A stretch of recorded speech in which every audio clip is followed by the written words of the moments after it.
ওয়া বারাকাতুহু। আলহামদুলিল্লাহ, আলহামদুলিল্লাহ, আলহামদুলিল্লাহ।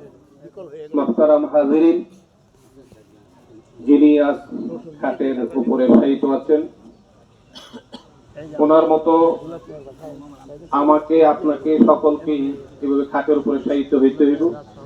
এই জন্য আজকে ওনার কাছ থেকে আমরা সবাই শিক্ষা গ্রহণ করব।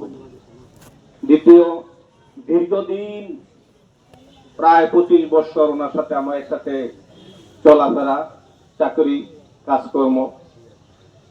সেই সুবাদে আমি ওনার পক্ষ হয়ে সকলের কাছে করজোড়ে ক্ষমা চাচ্ছি যদি কোন ওনার আচরণে আপনারা কেউ ব্যথিত হয়ে থাকেন।